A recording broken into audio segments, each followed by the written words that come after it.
Welcome to Tales Told When the Windows Rattle. I'm Tim Prossel.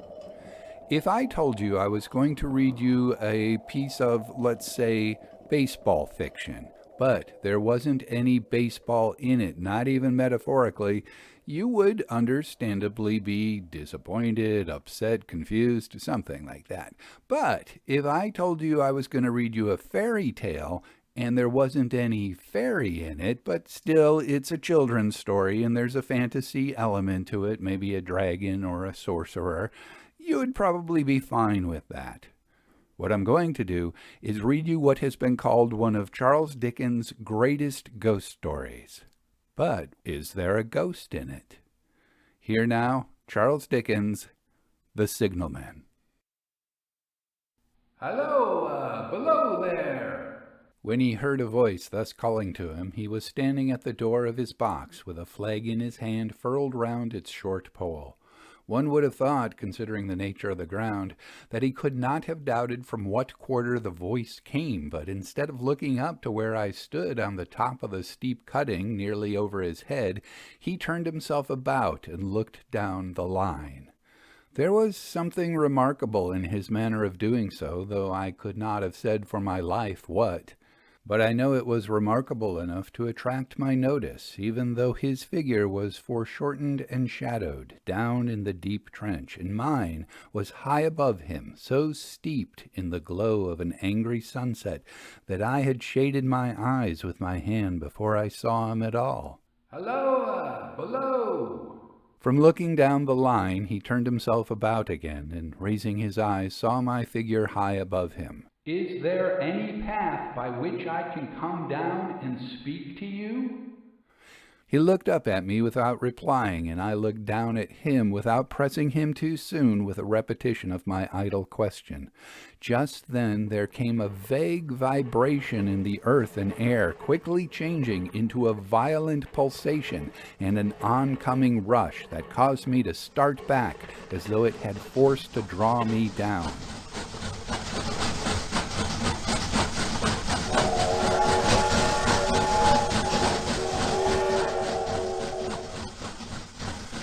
When such vapor as rose to my height from this rapid train had passed me and was skimming away over the landscape, I looked down again and saw him refurling the flag he had shown while the train went by.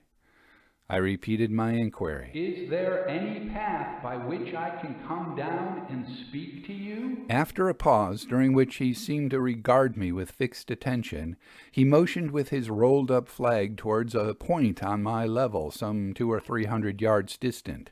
I called down to him, "All right," and made for that point. There, by dint of looking closely about me, I found a rough, zigzag descending path notched out, which I followed. The cutting was extremely deep and unusually precipitate. It was made through a clammy stone that became oozier and wetter as I went down. For these reasons I found the long way enough to give me time to recall a singular air of reluctance or compulsion with which he had pointed out the path. When I came down low enough upon the zigzag descent to see him again, I saw that he was standing between the rails on the way by which the train had lately passed, in an attitude as if he were waiting for me to appear. He had his left hand at his chin, and that left elbow rested on his right hand, crossed over his breast. His attitude was one of such expectation and watchfulness that I stopped a moment, wondering at it. I resumed my downward way, and stepping out upon the level of the railroad and drawing nearer to him, I saw that he was a dark, sallow man with a dark beard and rather heavy eyebrows. His post was in as solitary and dismal a place as I ever saw. On either side rose a dripping wet wall of jagged stone, excluding all view but a strip of sky. The perspective one way was only a crooked prolongation of this great dungeon. The shorter perspective in the other direction terminated in a gloomy red light, and the gloomier entrance to a black tunnel, in whose massive architecture there was a barbarous, depressing, and forbidding air. So little sunlight ever found its way to this spot that it had an earthy, deadly smell. So much cold wind rushed through it that it struck chill to me, as if I had left the natural world. Before he stirred, I was near enough to him to have touched him. Not even then removing his eyes from mine, he stepped back one step and lifted his hand. This was a lonesome post to occupy, I said, and it had riveted my attention when I looked down from up yonder. A visitor was a rarity, I should suppose, not an unwelcome rarity, I hoped. In me he merely saw a man who had been shut up within narrow limits all his life, and who, being at last set free, had a newly awakened interest in these great works. To such purpose I spoke to him, but I am far from sure of the terms I used, for besides that I am not happy in opening any conversation, there was something in the man that daunted me. He directed a most curious look toward the red light near the tunnel's mouth, and looked all about it, as if something were missing from it, and then he looked at me. That light was part of his charge, was it not? He answered in a low voice, "Don't you know it is?" The monstrous thought came into my mind as I perused the fixed eyes and saturnine face, that this was a spirit, not a man. I have speculated since whether there may have been infection in his mind. In my turn I stepped back, but in making the action I detected in his eyes some latent fear of me. This put the monstrous thought to flight. "You look at me," I said, forcing a smile, "as if you had a dread of me." "I was doubtful," he returned, "whether I had seen you before." "Where?" He pointed to the red light he had looked at. "There?" I said. Intently watchful of me, he replied without sound, "Yes." "My good fellow, what should I do there? However, be that as it may, I never was there, you may swear." I think I may," he rejoined. "Yes, I am sure I may." His manner cleared, as did my own. He replied to my remarks with readiness and in well-chosen words. Had he much to do there? Yes, that was to say, he had enough responsibility to bear, but exactness and watchfulness were what was required of him, and of actual work, manual labor, he had next to none. To change that signal, to trim those lights, and to turn this iron handle now and then was all he had to do under that head. Regarding those many long and lonely hours of which I seemed to make so much, he could only say that the routine of his life had shaped itself into that form, and he had grown used to it. He had taught himself a language down here, if only to know it by sight, and to have formed his own crude ideas of its pronunciation could be called learning it. He had also worked at fractions and decimals and tried a little algebra, but he was, as he had been as a boy, a poor hand at figures. Was it necessary for him when on duty always to remain in that channel of damp air, and could he never rise into the sunshine from between those high stone walls? Why, that depended on times and circumstances. Under some conditions there would be less upon the line than under others, and the same held true as to certain hours of the day and night. In bright weather he did choose occasions for getting a little above these lower shadows. However, being at all times liable to be called by his electric bell, and at such times listening for it with redoubled anxiety, the relief was less than I would suppose. He took me into his box, where there was a fire, a desk for an official book in which he had to make certain entries, a telegraphic instrument with its dial, face, and needles, and the little bell of which he had spoken. On my trusting that he would excuse the remark that he had been well educated, and, I hoped, I might say without offense, perhaps educated above that station, he observed that instances of slight incongruity in such wise would rarely be found wanting among large bodies of men. He had heard it was so in workhouses, in the police force, and even in that last desperate resource, the army. He knew it was so, more or less, in any great railway staff. If I could believe it, sitting in that hut, he scarcely could. He had been a student of natural philosophy, and had attended lectures when young. But he had run wild, misused his opportunities, gone down, and never risen again. He had no complaint to offer about that. He had made his bed, and he lay upon it. It was far too late to make another. All that I have here condensed he said in a quiet manner, with his grave dark regards divided between me and the fire. He threw in the word sir from time to time, and especially when he referred to his youth, as though to request me to understand that he claimed to be nothing but what I found him. He was several times interrupted by the little bell and had to read off messages and send replies. Once he had to stand outside the door and display a flag as a train passed and make some verbal communication to the driver.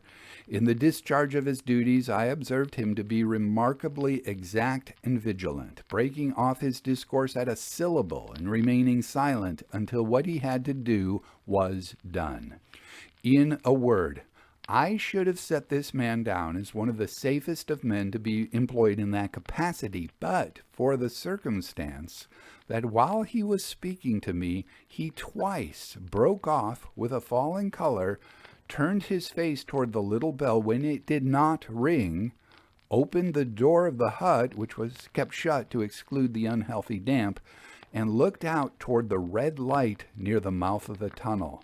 On both of those occasions, he came back to the fire with the inexplicable air upon him, which I had remarked without being able to define when we were so far asunder. Said I, when I rose to leave him, "You almost make me think that I have met with a contented man." I am afraid I must acknowledge that I said it to lead him on. I believe I used to be so, he rejoined in the low voice in which he had first spoken. But I am troubled, sir. I am troubled. He would have recalled the words if he could. He had said them, however, and I took them up quickly. With what? What is your trouble? It is very difficult to impart, sir. It is very, very difficult to speak of. If ever you make me another visit, I will try to tell you. But I expressly intend to make you another visit. Say, when shall it be? I go off early in the morning, and I shall be on again at 10 tomorrow night, sir. I will come at 11. He thanked me and went out at the door with me. I'll show my white light, sir, he said in his peculiar low voice, till you have found the way up. When you have found it, don't call out. And when you are at the top, don't call out. His manner seemed to make the place strike colder to me, but I said no more than, "Very well." And when you come down tomorrow night, don't call out. Let me ask you a parting question. What made you cry, "Halloa," below there tonight? "Heaven knows," said I.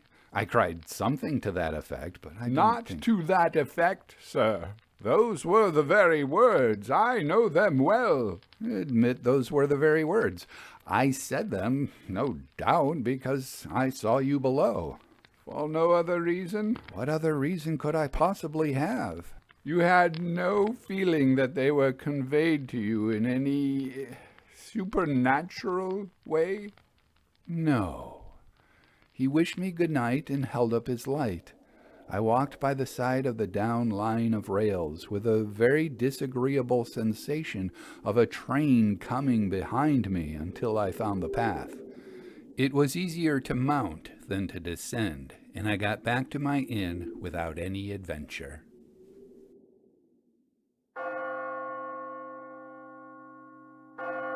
Punctual to my appointment, I placed my foot on the first notch of the zigzag next night as the distant clocks were striking 11. He was waiting for me at the bottom with his white light on. "I have not called out," I said when we came close together. "May I speak now?" By all means, sir. "Good evening, then, and here's my hand." Good evening, sir, and here's mine. With that, we walked side by side to his box, entered it, closed the door, and sat down by the fire. I have made up my mind, sir, he began, bending forward as soon as we were seated, and speaking in a tone but a little above a whisper, that you shall not have to ask me twice what troubles me.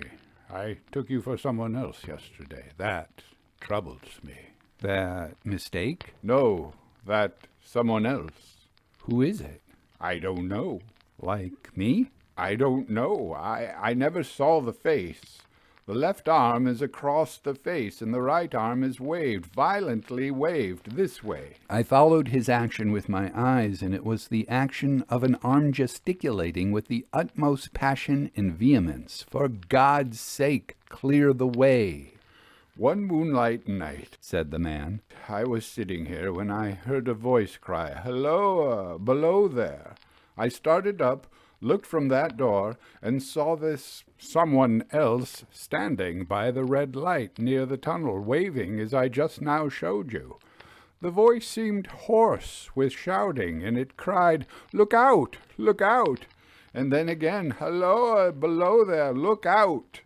I caught up my lamp, turned it on red, and ran toward the figure, calling, "What's wrong? What has happened? Where?" It stood just outside the blackness of the tunnel. I advanced so close upon it that I wondered at its keeping the sleeve across its eyes. I ran right up at it and had my hand stretched out to pull the sleeve away. When it was gone. Into the tunnel, said I. No. I ran on into the tunnel 500 yards. I stopped and held my lamp above my head and saw the figures of the measured distance and saw the wet stains stealing down the walls and trickling through the arch. I ran out faster than I had run in. I have a mortal abhorrence of the place upon me. I went all around the red light with my own red light, and I went up the iron ladder to the gallery atop of it, and I came down again and ran back here. I telegraphed both ways. An alarm has been given. Is anything wrong? The answer came back both ways. All well. Resisting the slow touch of a frozen finger tracing out my spine, I showed him how this figure must have been a deception of his sense of sight. Such figures, I explained, originate in disease of the delicate nerves that minister to the functions of the eye, and are known to have often troubled patients, some of whom had become conscious of the nature of their affliction, and had even proved it by experiments upon themselves. As to an imaginary cry, said I, do but listen for a moment to the wind in this unnatural valley while we speak so low, and to the wild harp it makes of the telegraph wires.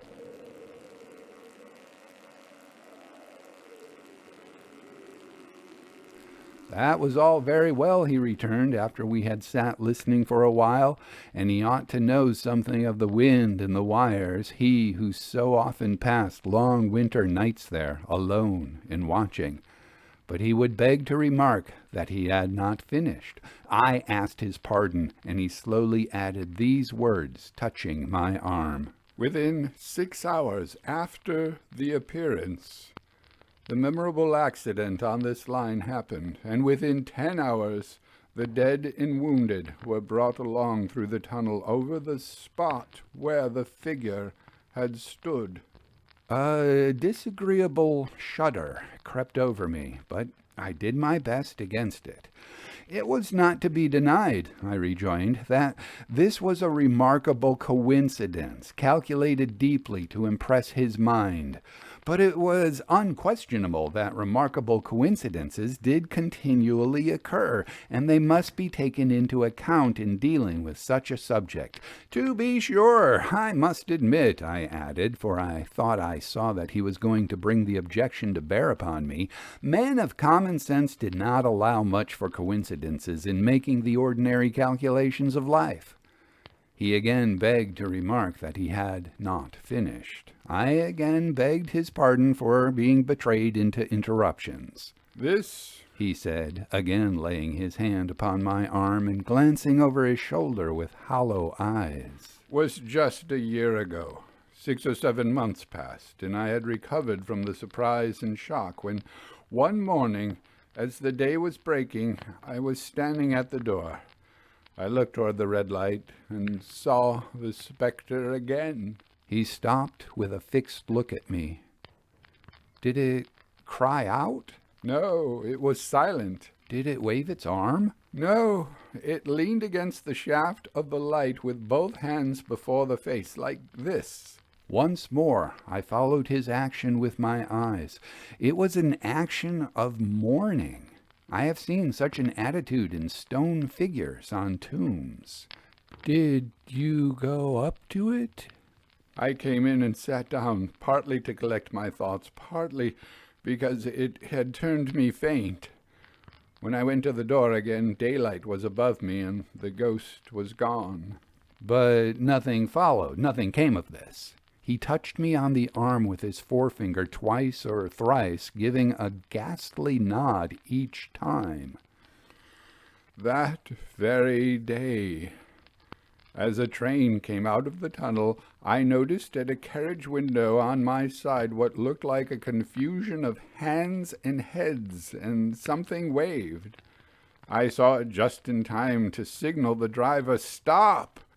He shut off and put his brake on, but the train drifted past here 150 yards or more. I ran after it, and as I went along I heard terrible screams and cries. A beautiful young lady had died instantaneously in one of the compartments. She was brought in here and laid down on this floor between us. Involuntarily, I pushed my chair back as I looked from the boards at which he pointed to himself. True, sir. Precisely as it happened, so I tell it you. I could think of nothing to say to any purpose, and my mouth was very dry. The wind and the wires took up the story with a long, lamenting wail.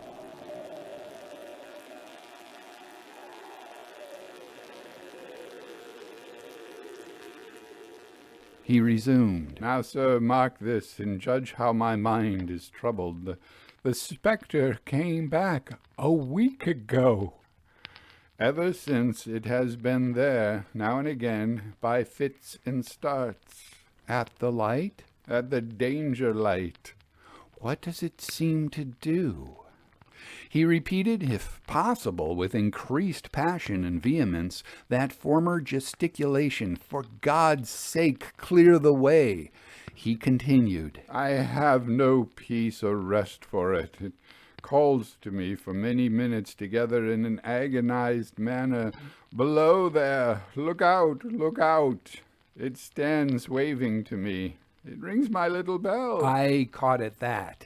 Did it ring your bell yesterday evening when I was here and you went to the door? Twice. Why, see, said I, how your imagination misleads you.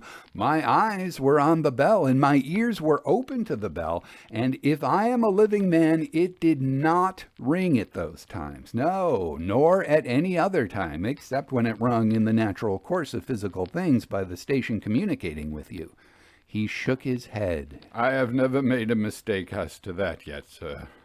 I have never confused the spectre's ring with the man's. The ghost's ring is a strange vibration in the bell that it derives from nothing else, and I have not asserted that the bell stirs to the eye. I don't wonder that you failed to hear it, but I heard it. And did the spectre seem to be there when you looked out? It was there. Both times? He repeated firmly. Both times. Will you come to the door with me and look for it now? He bit his lower lip as though he were somewhat unwilling, but arose. I opened the door and stood on the step where he stood in the doorway. There was the danger light. There was the dismal mouth of the tunnel. There were the high wet stone walls of the cutting. There were the stars above them. Do you see it? I asked him, taking particular note of his face. His eyes were prominent and strained, but not very much more so, perhaps, than my own had been when I had directed them earnestly toward the same spot. No, he answered. It is not there. Agreed, said I. We went in again, shut the door, and resumed our seats. I was thinking how best to improve this advantage, if it might be called one. He then took up the conversation in such a matter-of-course way, so assuming that there could be no serious question of fact between us, that I felt myself placed in the weakest of positions. By this time you will fully understand, sir, he said, that what troubles me so dreadfully is the question, what does the spectre mean? I was not sure, I told him, that I did fully understand. What is its warning against? He said, ruminating with his eyes on the fire and only turning them on me by times. What is the danger? Where is the danger? There is danger overhanging somewhere on the line. Some dreadful calamity will happen. It is not to be doubted this third time after what has gone before. But surely this is a cruel haunting of me. What can I do? He pulled out his handkerchief and wiped the drops from his heated forehead. If I telegraph danger on either side of me or on both, I can give no reason for it, he went on, wiping the palms of his hands. I should get into trouble and do no good. They would think I was mad. This is the way it would work. Message: danger, take care. Answer: what danger? Where? Message: don't know, but for God's sake, take care. They would displace me. What else could they do? His pain of mind was most pitiable to see. It was the mental torture of a conscientious man oppressed beyond endurance by an unintelligible responsibility involving life. When it first stood under the danger light, he went on, pushing his dark hair off of his brow, and then pulling his hands outward from his temples again and again in an extremity of feverish distress. Why not tell me where that accident was to happen, if it must happen? Why not tell me how it could be averted, if it could have been averted? When on its second coming it hit its face, why not tell me instead she is going to die? Let them keep her at home. If it came on those two occasions only to show me that its warnings were true and so prepare me for the third, why not warn me plainly now? And I, a mere poor signalman on this solitary station, Lord help me! Why not go to somebody with credit to be believed and power to act? When I saw him in this state, I saw that, for the poor man's sake as well as for the public safety, what I had to do was to compose his mind.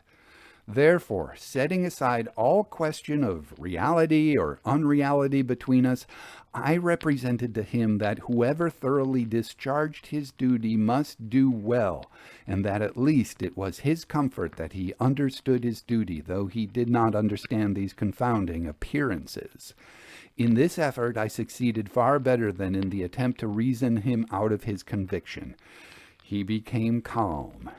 The occupations incidental to his post as the night advanced began to make larger demands on his attention.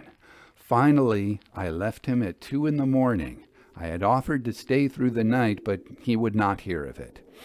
That I more than once looked back at the red light as I ascended the pathway, that I did not like the red light, and that I should have slept but poorly if my bed had been under it, I see no reason to conceal.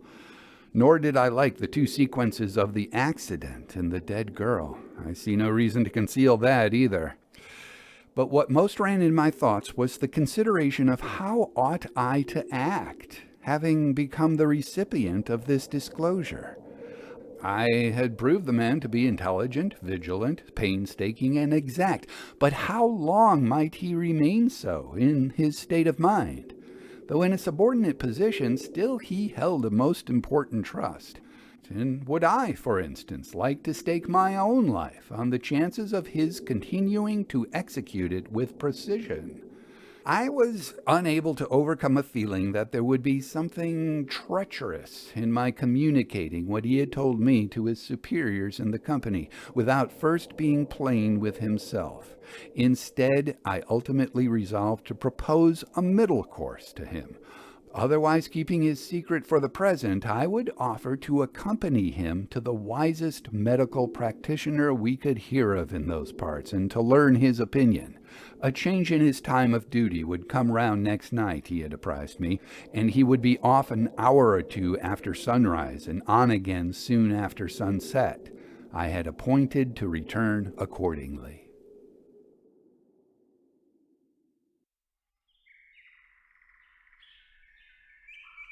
The next evening was a lovely one, and I walked out early to enjoy it. The sun was not quite down, and I traversed the field path near the top of the deep cutting. I would extend my walk for an hour, I said to myself, half an hour on and half an hour back, and it would then be time to go to my signalman's box. Before pursuing my stroll, I stepped to the brink and mechanically looked down from the point at which I had first seen him. I cannot describe the thrill that seized upon me when, close to the mouth of the tunnel, I saw the appearance of a man with his left sleeve across his eyes, passionately waving his right arm. The nameless horror that oppressed me passed in a moment, for in a moment I saw that this appearance of a man was a man indeed, and that there was a little group of other men standing at a short distance, to whom he seemed to be rehearsing the gesture he made. The danger light was not yet lighted. Against its shaft, a little low hut, entirely new to me, had been made of some wooden supports and a tarpaulin. It looked no bigger than a bed. With an irresistible sense that something was wrong, with a flashing, self-reproachful fear that fatal mischief had come of my leaving the man there while bidding no one to be sent to overlook or correct what he did, I descended the notched path with all the speed I could make. "What is the matter?" I asked the men. "Signalman killed this morning, sir." "Not the man belonging to that box?" "Yes, sir."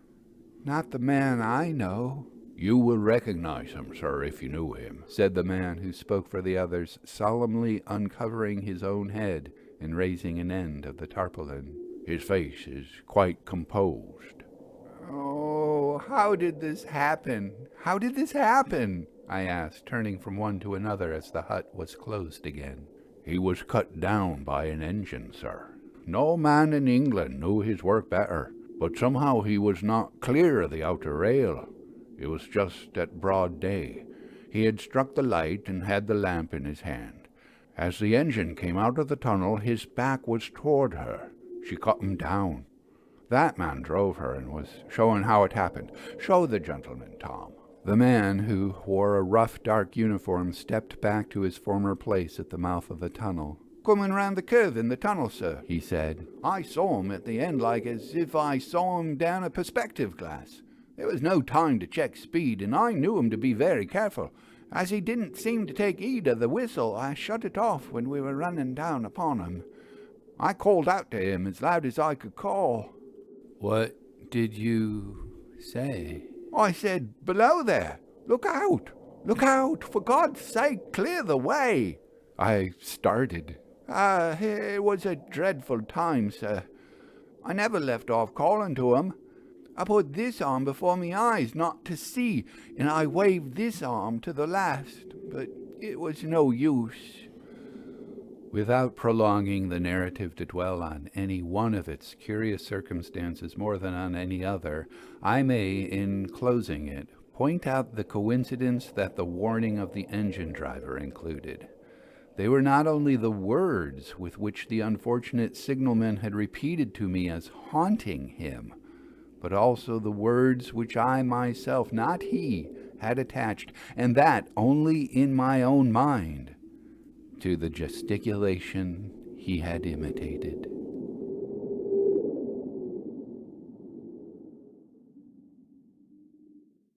The Signalman by Charles Dickens. So, what do you think? Is this a ghost that the signalman sees?